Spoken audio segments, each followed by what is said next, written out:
Olá, olá, tudo bem com você? Estamos aqui para mais uma série de mensagens e agora nós vamos estudar sobre o livro de Atos dos Apóstolos. Eu tenho certeza que cada vídeo, que cada aula, cada palavra aqui será um direcionamento de Deus para a sua vida, para o seu coração. Eu acredito que você não está neste vídeo por acaso. Deus quer falar com você. Deus quer te trazer direção, conselho. O Senhor quer direcionar a tua vida, porque Ele tem algo grande preparado para você.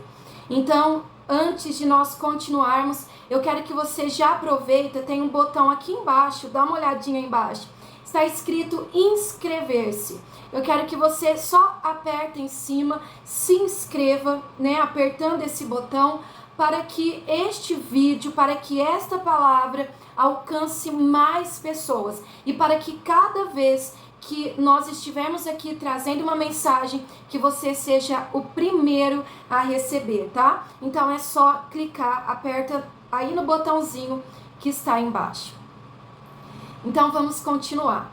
Então nós vamos ler, a partir de hoje, eu quero ler e estudar com você todo o livro de Atos, tá bom? Nós vamos ver capítulo por capítulo. E por que eu decidi fazer isso?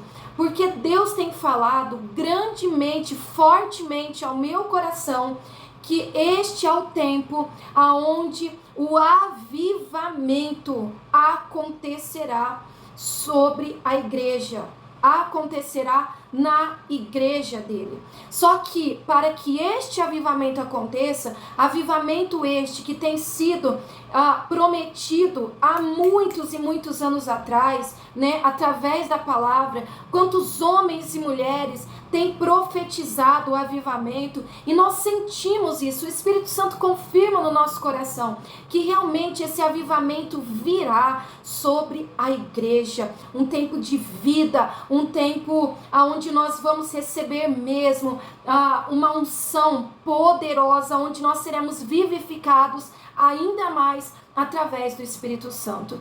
Mas o que acontece? Nós vemos muito isso sendo pregado, sendo falado, só que o que acontece, gente? Antes do avivamento chegar, é necessário que a igreja de Cristo se restabeleça na terra. O que significa isso? Jesus, ele deixou para nós um modelo de igreja, um modelo de ajuntamento, um modelo de culto, como a igreja deve se comportar, como a igreja deve seguir. Só que nós vemos que a cada dia mais a igreja tem se distanciado do modelo principal. A igreja, ao invés de se unir, ela tem cada dia mais se levantado como inimigos uns dos outros. Gente, eu não sei se você vai concordar comigo, mas eu fico impressionada de ver tantos ataques de pessoas que se dizem cristãos nas redes sociais ou até mesmo dentro das igrejas, no nosso meio, pessoas que ao invés de não interessa a placa de igreja, a igreja A, B, C, X, Y, Z, não interessa o nome. Nós precisamos entender que nós somos um corpo, nós somos um ajuntamento, que não interessa o nome que está ali na frente. Nós temos a mesma essência, nós temos o mesmo DNA de Cristo, nós temos o sangue de Cristo em nós, e isso nos faz irmãos. Só que nós vemos o tempo todo que Satanás, ele lançou sementes no coração das pessoas, lançou semente nas igrejas, doutrinas humanas, doutrinas de demônios, e isso tem levado a igreja de Cristo cada dia mais para um lugar distante da vontade de Deus, da igreja modelo, da igreja que nós deveríamos ser. E eu quero dizer para você, nós estamos vivendo o tempo do fim. Logo, a igreja será arrebatada. Mas que igreja é essa que será arrebatada? É a Assembleia de Deus? É a comunidade tal? É a Deus é Amor? Não. não é nome, volto a dizer, não é placa, não é denominação. Mas Jesus vai vir buscar uma noiva que tem os seus membros bem ajustados, unidos, juntos. Só que esse arrebatamento ele vai acontecer depois de alguns eventos que nós já estamos vivendo e alguns outros que acontecerão. Dentre eles, o avivamento da igreja. Dentre eles, nós vamos perceber que a igreja ela vai começar a viver mais em santidade, a buscar, a ter sede e fome da verdade. Então, não adianta eu ficar pregando sobre avivamento se eu não prego sobre alinhamento. Não adianta eu ficar dizendo: o avivamento está chegando, o avivamento virá. Isso nós já sabemos. O que nós precisamos propagar é o alinhamento de Cristo com a igreja, da igreja com a vontade de Cristo, porque quando nós estamos unidos, o avivamento não é, vai soprar e do nada vai acontecer. Não, nós temos que buscar, nós temos que estar alinhados com a palavra, alinhados com a vontade de Cristo, unidos no corpo. Então nós precisamos entender esses princípios, para que nós possamos viver as promessas.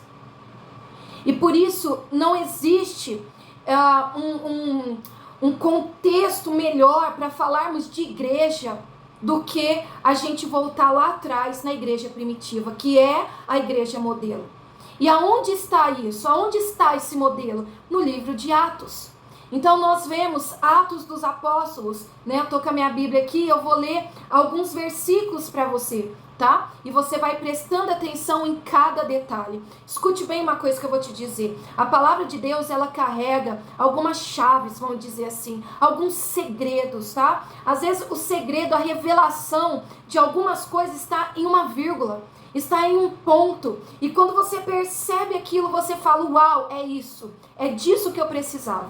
Então, para que você entenda a palavra, é necessário você prestar muita atenção, tá? Então, a gente começa aqui já no capítulo 1. E nós vemos, né, o livro de Atos foi escrito por vamos dizer, um seguidor, um discípulo também, porque discípulo é alguém que aprende com o mestre, né, um seguidor. Então Atos ele foi escrito por Lucas, que foi um discípulo dos discípulos de Jesus. Então vamos lá, vamos lembrar os 12 discípulos, tá? Pedro, Tiago, João, Tomé, blá, e a gente, né, tem os nomes lá. Eu não vou falar todos agora, até porque às vezes eu nem lembro de todos, assim de cor. E aí o que acontece? Temos Paulo também, que foi um apóstolo depois de Jesus. E Lucas foi um discípulo desses, né? Lucas, ele foi um gentil que se converteu através dos discípulos de Jesus. E depois Lucas, ele cria uma amizade, ele tem uma amizade muito forte com o apóstolo Paulo. E Lucas, então, agora é um evangelista, um missionário que trabalha no ministério juntamente com o apóstolo Paulo, tá? E quando foi que o livro de Atos foi escrito? Mais ou menos, entre o ano 63 e o ano 90 depois de Cristo, tá? Então, Atos é uma narração, é um livro narrado, aonde vai contar os acontecimentos que houve, né, que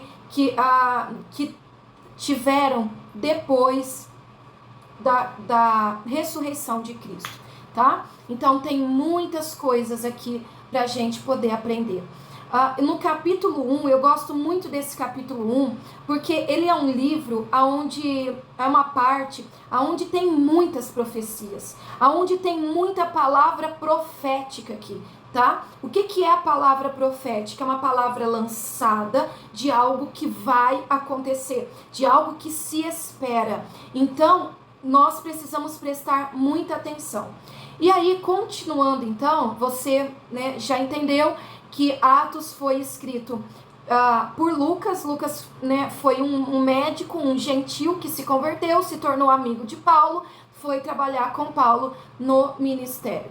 E aí a gente vai lendo, se você quiser, se você estiver com a sua Bíblia, ou depois se você quiser pegar e dar uma olhada em tudo isso que eu estou dizendo aqui, você vai ver os primeiros versículos, né? Primeiro Lucas apresenta aqui o texto, e depois o versículo 3 fala assim que Jesus, depois do martírio, depois que ele foi crucificado, ele ressuscitou, e diz que ele começa a aparecer para algumas pessoas durante 40 dias. Então presta atenção nisso aqui, que isso aqui também é uma chave. Durante 40 dias, Jesus está aparecendo. Imagina, as pessoas estão lá comendo, ou estão lá numa reunião, estão lá e de repente aparece na sala, aparece no ambiente, no lugar onde elas estão, Jesus ressuscitado. E ali, Jesus começa a falar algumas coisas para essas pessoas, tá? E isso dura 40 dias. Escuta isso aqui que eu vou te dizer. O número 40 é um número também profético, tá? O número 40, os números na Bíblia, eles não são por acaso. Qualquer dia a gente faz um estudo que eu vou ensinar, eu vou mostrar para você o significado dos números da Bíblia. Não é por acaso. A gente vê o número 40 acontecendo lá atrás no dilúvio. Você vê que choveu durante 40 dias, 40 noites. A gente vê Moisés no monte durante 40 dias jejuando. A gente vê Jesus 40 dias no deserto também jejuando. Então a gente percebe que o número 40 é um número de, anota isso daí, é um número de preparação. 40 é um número de preparação para um grande evento que acontecerá. Então, se você olhar para a Bíblia, você vê o dilúvio 40 dias. E depois, o que aconteceu após o dilúvio? Deus reconstrói toda a humanidade. Olha isso. Deus reconstrói toda a humanidade. Depois dos 40 dias. Né? Um tempo de purificação, um tempo de preparação, né? Depois a gente vê Moisés lá no monte. E aí Moisés 40 dias ali buscando ao Senhor, matando a sua carne, as suas próprias vontades e se purificando também. Você vê Moisés ali com o Senhor, e ali dentro desses 40 dias, Deus dá para ele o quê? Os 10 mandamentos, as leis. O Senhor prepara Moisés para um grande evento, porque naquele tempo, agora, dali para frente, haverá um direcionamento de Deus para o povo. Olha, a partir de agora vocês têm direcionamento, vocês sabem agora para onde seguir. Agora eu vou mostrar para vocês aquilo que me agrada e aquilo que me desagrada, aquilo que aproxima vocês e aquilo que se distancia, que distancia vocês de mim. Então acontece esse grande evento quando Moisés está ali nos 40 dias em jejum. Depois nós vemos Jesus, antes de iniciar o seu ministério, nós vemos Jesus foi batizado, e depois, o que ele faz logo após o batismo? Ele vai para o deserto, passar 40 dias também em jejum, buscando ao Pai. E quando ele sai do deserto, após os 40 dias, o ministério de Jesus acontece. Inicia, né? Vamos dizer assim, o ministério onde ele prega o reino, onde ele prega arrependimento, conversão, onde ele fala do reino de Deus, onde ele cura enfermos, realiza milagres, liberta cativos. Este é o reino de Deus. E Jesus então começa a estabelecer o reino sobre a terra. Então, após o quê? Os 40 dias. Agora aqui a gente vai ver Jesus se apresentando para as pessoas durante 40 dias após a sua ressurreição. E ele se apresenta para as pessoas, e logo em seguida, depois dos 40 dias, o que acontece? Jesus é assunto aos céus, levado aos céus. Mas antes de acontecer a ascensão de Jesus, ele diz as suas últimas palavras aqui na terra como homem. E vamos ver o que ele fala. Olha o que ele diz aqui, ó, versículo 4. Então, em certa ocasião, enquanto ceava com os discípulos, Jesus ordenou para que eles não se ausentassem de Jerusalém, mas que aguardassem a promessa. E Jesus fala, porque João, de fato, batizou com água. Entretanto, dentro de poucos dias, vocês serão batizados com o Espírito Santo. Então, olha que palavra poderosa. As últimas palavras de Jesus. Permaneçam, guarda isso aqui é uma das revelações que eu falei para vocês, que vocês precisam prestar atenção, que são detalhes que fazem toda a diferença. Olha aqui o que Jesus fala, suas últimas palavras aqui na terra, como homem ainda, enquanto ele estava aqui, como homem num corpo ressuscitado, né, vamos falar assim. E aí, o que Jesus fala? Permaneçam juntos. Permaneçam unidos, permaneçam aqui, aonde vocês estão, permaneçam, porque enquanto vocês permanecem, eu estarei rogando ao Pai, para que envie o Consolador, para que envie o Espírito Santo, o Espírito da promessa, o Espírito da verdade. E esse Espírito Santo, o Espírito de Deus, ele virá. Mas é necessário que vocês permaneçam unidos. Escuta bem uma coisa que eu vou te dizer. O Espírito Santo se manifesta. O Espírito Santo desce. O Espírito Santo manifesta poder. O Espírito Santo foi quem ressuscitou Jesus. O Espírito Santo, o Espírito soprou. E lá no vale de ossos secos, aqueles ossos sequíssimos se transformaram num numeroso exército. Então o Espírito traz vida. O Espírito realiza milagres. O Espírito transforma. Através do Espírito, todas as coisas foram criadas na face da terra. Então o Espírito Santo é poder. Mas olha, presta atenção nisso aqui. Você precisa compartilhar essa palavra. Compartilha no grupo da sua igreja, por favor. Compartilha com as pessoas que você conhece, porque esse vídeo, essa palavra precisa alcançar o máximo de pessoas possível. Isso é direção, isso é profecia, isso é palavra do trono de Deus para nós.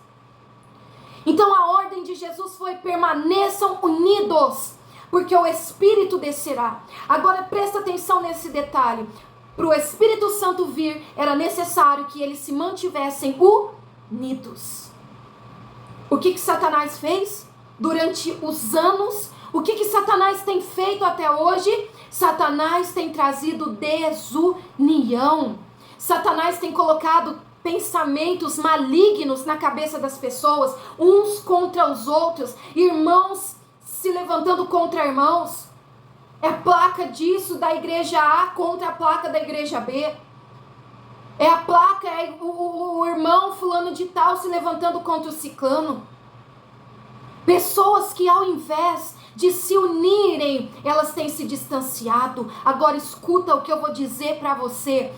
Presta muita atenção. Uma artimanha do diabo poderosa é exatamente essa: trazer desunião, trazer facção, trazer mente dividida, trazer... Irmãos, eu não estou falando, volto a dizer, de placa de igreja, porque não é porque você é da igreja A e eu sou da B que nós estamos desunidos. Não! Placa de igreja não desune ninguém.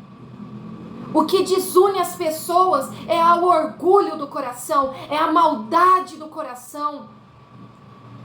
São os frutos da carne que as pessoas alimentam e muitas vezes aparentam ser pessoas piedosas, pessoas santas, né? Mas por dentro tem o coração malicioso, o coração que maquina o mal, e isso é o que tem trazido divisão para o corpo de Cristo. E eu quero dizer para você, não adianta ficar pregando sobre avivamento, não adianta ficar orando pedindo avivamento, não adianta ficar clamando avivamento sem que antes haja um reabibliamento, sem que antes haja conversão, sem que antes haja união, amor. Se eu quero receber o Espírito Santo, qual foi a palavra de Jesus lá atrás? Permaneçam unidos. Se eu quero receber o avivamento, então o que eu preciso pregar? União, amor. E não é esse amor falso só de palavras, não. Mas é um amor de verdade, que fala a verdade, que vive a verdade, que socorre, que intercede, que sabe pedir perdão, que sabe perdoar. Esse é o amor, que corrige quando é necessário. Agora, Satanás tem distorcido tudo isso para que o Espírito Santo não se manifeste no meio da igreja. Então Jesus fala: permaneçam unidos. E aí, continuando aqui, se essa palavra está fazendo sentido para você, deixa aí nos comentários, escreva aí amém, escreva aí um comentário aí abaixo aí no vídeo, vê se faz sentido, vê se, né, responde se realmente não é isso que a igreja tem vivido nesses últimos dias. E aí, olha só isso aqui, ó. Isso aqui é mais uma, gente, isso aqui tá cheio de revelação, tá cheio de coisa maravilhosa aqui, que coisa preciosa. E aí, olha isso aqui, ó. Aí, os discípulos perguntaram no versículo 6, Senhor, será esse o tempo que o Senhor vai restaurar Israel? Olha isso aqui, presta atenção, pega aqui. Os discípulos viram, Jesus está falando do reino dos céus. Jesus está falando do reino dos céus sobre a terra. Jesus está falando de coisas sobrenaturais. Jesus está falando do Espírito Santo, Espírito que gera vida, Espírito maravilhoso, glorioso, poderoso. Jesus está falando do Espírito Santo. E aqui, o que aqueles discípulos fazem? Olha a carnalidade. Eles viram para Jesus e falam: Senhor, então é esse o tempo que o Senhor vai restaurar Israel? Olha a paciência de Jesus.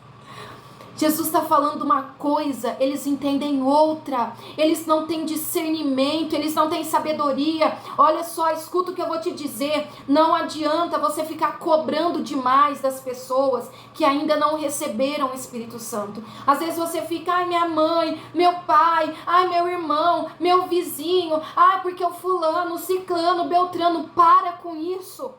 Para de ficar criando expectativa nas pessoas, porque a pessoa que não tem o Espírito Santo, a pessoa que ainda não recebeu o Espírito Santo, ela é completamente carnal. Você vê lá no Antigo Testamento as pessoas fazendo guerra, elas matavam, cortavam a cabeça e não sei o que, e isso para elas era normal, natural, porque elas não tinham o Espírito Santo que convencia, que dava sentimento para elas, que avivava a alma delas. Então você vê atrocidades acontecendo hoje, e aí você fala: como que a pessoa tem coragem? Escuta só uma coisa que eu vou te dizer: o que diferencia uma pessoa da outra não é nada mais e nada menos do que o Espírito Santo. A pessoa que realmente tem o Espírito Santo e alimenta ele com oração, com jejum, com santidade, com consagração, essa pessoa, ela tem um coração voltado para as coisas espirituais. A alma dela, o espírito dela está ligado ao Espírito de Deus. Agora, quando essa pessoa não se santifica, vive fingindo, vive falando mal dos outros, fofocando, mentindo, né, mascarando, ela vive longe do Espírito Santo. Ela pode até um dia lá atrás ter recebido o Espírito Santo, mas ela não alimentou, ela não se santificou, ela não soube perdoar, ela não soube pedir perdão, ela não soube falar não para a carne, ela não soube buscar, e o Espírito Santo vai se apagando. É por isso que a Bíblia fala: não apagueis o Espírito Santo, porque nós fomos selados com ele. Mas para que ele permaneça, é necessário que eu o alimente com oração, jejum, estudo da palavra, santidade, obediência. Tá me entendendo? Vocês estão conseguindo me compreender? Então, escuta só. Se vocês tiverem alguma pergunta, pode colocar nas mensagens que eu vejo, depois eu vou respondendo, tá bom? Em outros vídeos. E aí, eles perguntam: esse é o tempo? Gente, olha só. Quem crucificou Jesus? Quem foram? Foram os religiosos. Foi a igreja que crucificou Jesus. Foram aqueles que estudavam a Torá. Foram aqueles que conheciam as leis, vamos usar essa palavra, conheciam a Bíblia do começo ao fim. As mais de 600 leis eles tinham na ponta da língua. E foram os mesmos que crucificaram Jesus. E por que que eles crucificaram Jesus? Por que que todos os sinais estavam acontecendo diante dos olhos deles, debaixo do nariz deles, mas eles não enxergavam?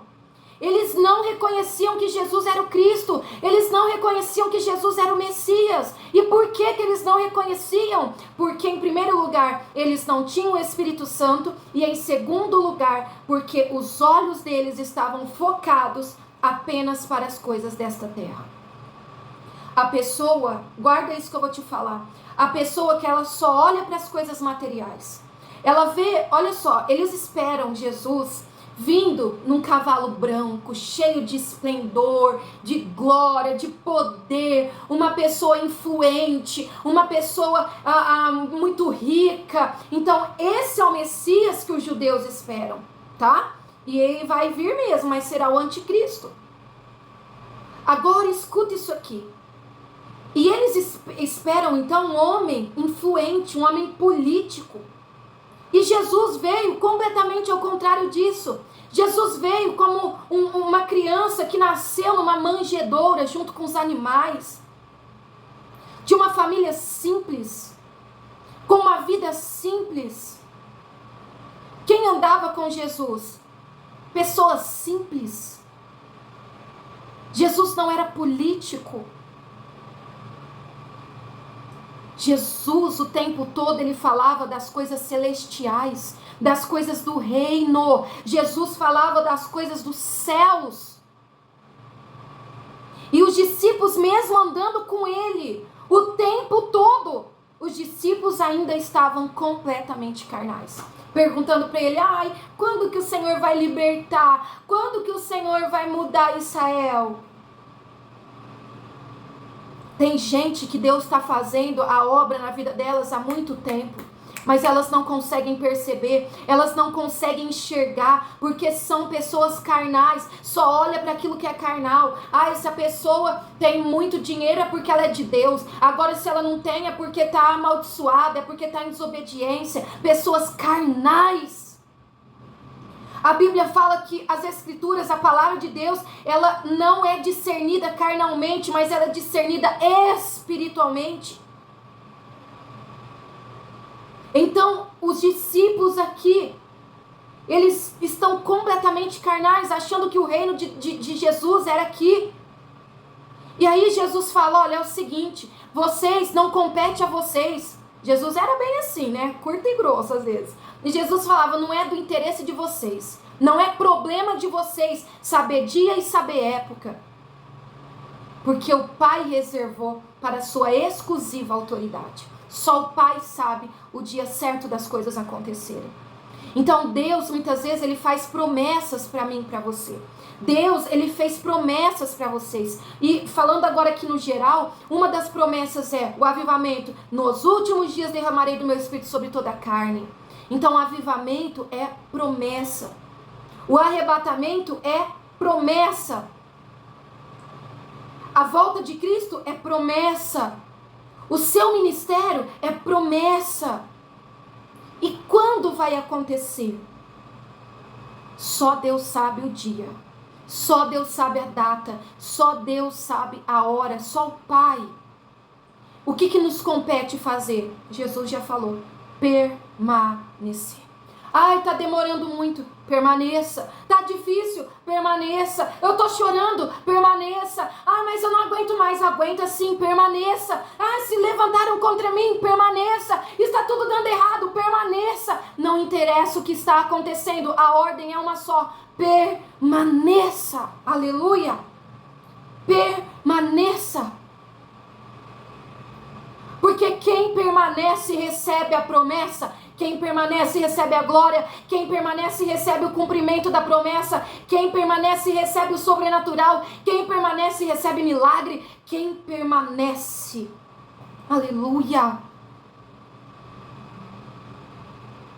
E aí, continuando, versículo 8: contudo, vocês vão receber poder quando o Espírito Santo descer sobre vocês. Para quê? Para que vocês sejam minhas testemunhas em Jerusalém, Samaria, até os confins da terra. Então, Jesus está dando essa palavra para os discípulos naquele momento.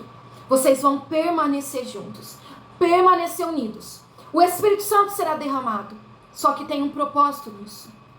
O que Deus te dá, meu querido, não é para você guardar 7 chaves, não. Ai, porque eu sei que eu tenho um dom, eu sei que eu tenho um chamado. Ai, tem uma coisa que eu tenho vontade de fazer, mas eu guardo aqui para mim.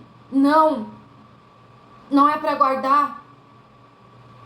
Jesus não faz nada sem propósito. Tudo que ele faz é para que seja multiplicado. Tudo que ele dá é para que seja multiplicado. O talento é para ser multiplicado.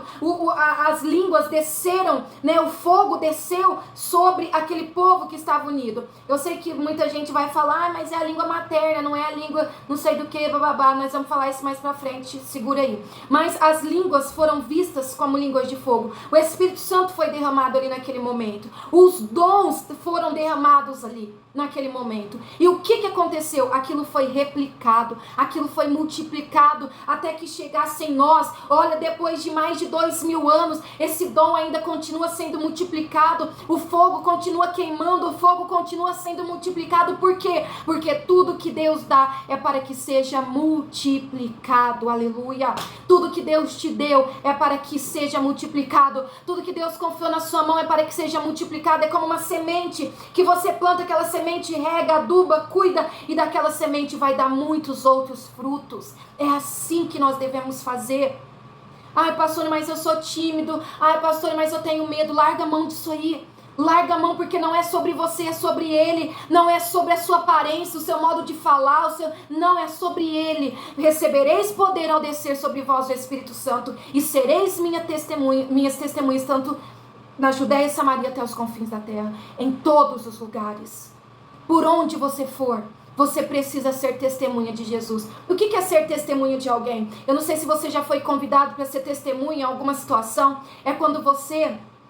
há muitos anos atrás eu falava, né, eu estudando Atos, eu falava, meu Deus, o que aquele povo pregava, que eles ganhavam tantas almas assim? Olha só, 3.000, 5.000, 10.000, um país, um continente ganho para Jesus. E eu falava, o que eles pregavam? E eu perguntava para Deus, e aí o Jesus veio um dia e falou para mim, eles pregavam aquilo que eles viam e ouviam. Olha isso. Resumindo, eles pregavam aquilo que eles viviam. Eles viviam o evangelho. Eles viam as coisas acontecendo. Eles viam falando de Jesus e pessoas sendo curadas, libertas, pessoas sendo reconciliadas, pessoas se arrependendo, pessoas recebendo o Espírito Santo. Eles viam e aí eles pregavam. Eles ouviam falar e aí eles replicavam. Eles sentiam o Espírito Santo, a presença, o poder, a glória, o perdão, a paz, o amor. E eles colocavam isso para fora. Olha, eu era pecador. Olha, eu não tinha jeito para mim não. E quando eu ouvi falar de Jesus, eu abri o meu coração e Ele mudou a minha vida e hoje eu tenho paz. Era isso, mensagem simples que eles replicavam, e glória a Deus chegou até nós. E o Senhor, Ele está falando para mim e para você, esse evangelho não pode parar em você, essa palavra não pode parar em você. É por isso que eu falo que se você, às vezes, você não pode chegar lá em outras cidades, em outros países, em outros estados, em outro continente, mas a internet é maravilhosa, porque nós podemos fazer isso através de um clique. Você pode pegar esse vídeo e colocar ali no compartilhar e enviar para os seus grupos, enviar para os grupos da igreja, enviar para as pessoas, e o evangelho vai sendo replicado. O Senhor confiou na tua mão esse vídeo, na minha mão essa palavra. Para quê? Para parar em mim? Não, eu tenho a obrigação de replicar, a obrigação de passar para frente, a obrigação de expandir isso aqui, para que vocês sejam minhas testemunhas por todos os lados. E aí a palavra continua. E tendo dito essas palavras, foi Jesus elevado, e Jesus foi subindo numa nuvem. Presta atenção nisso aqui. Essa palavra é tão importante, tão importante, tão importante, tão importante, que Jesus deixou para falar isso no último momento. De tudo que eu estou falando aqui, aquilo que eu falar, as palavras finais, são as palavras que você mais vai guardar na sua mente e no seu coração. Pode reparar, você está numa palestra, você está numa aula, você está num culto. Aquilo que aquela pessoa que está palestrando, que está ensinando, que está pregando, fala por último, é o que vai ficar na tua mente. Quantas vezes na igreja toca o louvor no final, né? A mensagem durou 1h, 1h30 lá, né? E aí tocou aquele louvor lá no final. Você fica a semana inteira com aquele louvor na cabeça, é ou não é? Que tocou por último. Ou então falou um versículo final. Aquele versículo fica a semana inteira na tua cabeça. Por quê? Porque nós temos essa facilidade de guardarmos mais aquilo que nós ouvimos por último. E Jesus, sabendo disso, ele fala por último o quê? Permaneçam unidos, recebam o Espírito Santo e sejam minhas testemunhas. Aleluia, aleluia, anota isso. As 3 últimas ordens de Jesus, o comando de Jesus: permaneçam unidos, recebam o Espírito Santo e sejam minhas testemunhas. Aleluia. Aleluia. E agora, mais uma palavra aqui, ó, mais uma profecia. E ele vai subindo, vai subindo, vai subindo, até desaparecer da vista daqueles que estavam ali. Imagina as pessoas olhando e Jesus subindo. E de repente vem um anjo, um homem de branco, com branco reluzente. E eles olham aquilo ali, e aquele homem fala numa voz alta, numa voz, né, que todo mundo consegue entender. E ele fala: vocês estão olhando para cima, mas o mesmo Jesus, o mesmo que você está vendo subir, um dia voltará. Aleluia. Ah não, você tem que glorificar esse Jesus. Você tem que glorificar esse Jesus. Ele voltará, do mesmo jeito que ele subiu numa nuvem de glória, ele descerá sobre as nuvens também, ele virá em justiça, ele virá em juízo, ele virá em glória, aleluia. E esse dia está chegando, esse dia está muito próximo. Esse dia está muito próximo. É por isso que essa mensagem chegou até você. Porque nós precisamos de um alinhamento para recebermos o avivamento e sermos levados nas nuvens e depois voltarmos com Ele em glória. Aleluia. Se você crê, escreve aí embaixo: eu creio. Maranata, ora vem Senhor Jesus. Maranata, ora vem Senhor Jesus.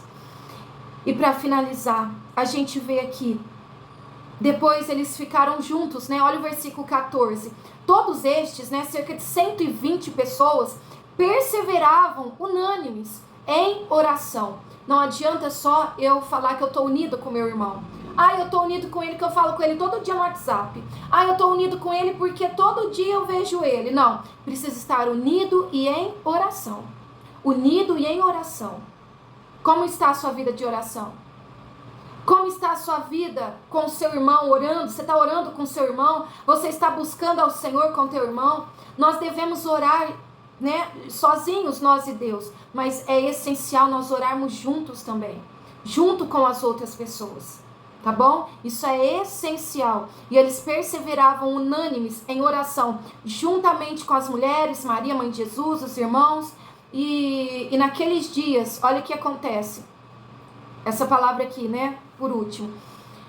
O Pedro vem, né? O ousado que toma a frente de tudo. Pedro vem e fala: olha, Judas fazia parte dos, né, ele era um dos nossos, né? E tinha que ser 12. Então, vamos dar o nosso jeito. Vamos colocar aqui 2 pessoas para que seja levantado também como discípulo. E aí foi levantado Matias e foi levantado José, chamado Barsabás. E aí foram levantados esses 2 homens. Pedro começa a orar: Senhor, o Senhor conhece o coração deles, mostra qual dos 2 o Senhor escolheu para ser também discípulo. E aí eles tiram sorte e a sorte cai sobre Matias. Olha, mais uma vez, aqueles homens, Pedro, completamente carnais. Quantas vezes nós estamos assim? Quantas vezes a gente dá para Deus duas alternativas, né? Ai, Senhor, será que eu faço isso ou faço aquilo? E às vezes a vontade de Deus não é que você faça nem isso e nem aquilo. Quantas vezes você fala para Deus, ai, é o fulano ou o ciclano? E não é nem o fulano e nem o ciclano. Aí você faz mamãe mandou, né? Mais ou menos isso. Mamãe mandou e aquele que caiu é a vontade de Deus. Isso mostra uma imaturidade tremenda. Uma carnalidade tremenda. Eles andaram com Jesus e agora tirando sorte, fazendo tipo mamãe mandou.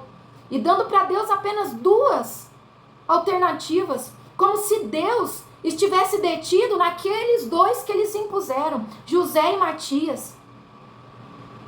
E aí é claro, né, eles tiraram a sorte e caiu sobre um, caiu sobre Matias. E agora, dali para frente, você não vê falar mais nada desse Matias. Você não vê falando nada que Matias fez, o que aconteceu, nada. Não foi algo relevante ali. Porque talvez não era esse. Mas muitas vezes a gente quer colocar Deus na parede. Ai, porque se o Senhor fizer, o Senhor tem que fazer até essa data. Porque se o Senhor não fizer até essa data, é porque eu sei que não é da tua vontade. Ei, quem a gente acha que é? É igual o povo lá. Ai, nós queremos um rei, nós queremos um rei, nos dá um rei, nos dá um rei, nos dá um rei. E aí vai lá, Saul é o rei, já que vocês pediram, então pega esse aí. Deus já tinha preparado Davi para ser rei deles, só que no tempo certo, na hora certa, a pessoa certa, mas eles quiseram apressar as coisas, colocando Deus na parede. Então vai, já que vocês estão pedindo, cai sobre Matias. Vai lá, pega Saul, vai lá, escolhe esse aí, vai que esse aí, já que você quer. E muitas vezes nós tomamos decisões erradas, porque agimos dessa maneira, totalmente carnais. Agimos dando duas alternativas, colocando data. Ai, porque em tantos dias eu quero resposta. Porque em tantos dias tem que acontecer. Entende? Então, a gente vê, né, eles, enquanto não desceu o Espírito Santo, eram homens carnais, que tinham os olhos focados aqui na terra, estavam buscando as coisas da terra, dando o seu jeitinho para as coisas. Agora, a gente precisa também entender que mesmo eles sendo carnais, eles obedeceram. Eu sei que muitas vezes nós já tomamos decisões erradas, decisões precipitadas. A gente falou o que não deveria falar, pensou o que não deveria pensar, tomamos atitudes que não eram para ter tomado, fizemos coisas que não eram para ter sido feitas, usando da nossa carnalidade. Só que independente do que aconteceu, do que você fez, independente de qualquer coisa, eles permaneceram. Mesmo sendo carnais, mesmo não tendo visão espiritual, mesmo não entendendo nada, eles fizeram uma coisa: eles permaneceram unidos. Então eu quero deixar essa palavra para você. Não importa como está a sua vida, não importa o que já aconteceu, não importa, apenas permaneça. Permaneça na oração, permaneça unido, permaneça na palavra, permaneça, porque isso mostra que você acredita. Sabe por que aqueles discípulos permaneceram? Porque eles acreditavam. Mesmo eles sendo carnais, pecadores, mesmo eles não entendendo nada, mas eles acreditaram na palavra de Jesus. Então mesmo muitas vezes a gente não sabe de nada, a gente às vezes não entende o propósito de Deus, a gente não entende o tempo de Deus, muitas vezes queremos dar o nosso jeito, muitas vezes queremos colocar Deus na parede, brigar com Deus. Mas nós não podemos perder a nossa fé, porque quando nós acreditamos, nós permanecemos. E permanecemos unidos e em oração. Amém? Então é essa palavra que eu quero deixar para você. O segredo é permanecer. Amém? Então, este é o capítulo 1 de Atos. No próximo vídeo, estudaremos o capítulo 2 e assim por diante. Não se esqueça, pegue esse vídeo e compartilhe com o máximo de pessoas que você puder. Tudo que Deus faz, tudo que você ouviu aqui, precisa ser multiplicado. Agora, a responsabilidade minha, agora eu cumpri. Agora a responsabilidade está com você. Deus abençoe você e até o próximo vídeo. Tchau, tchau. Fique com Deus.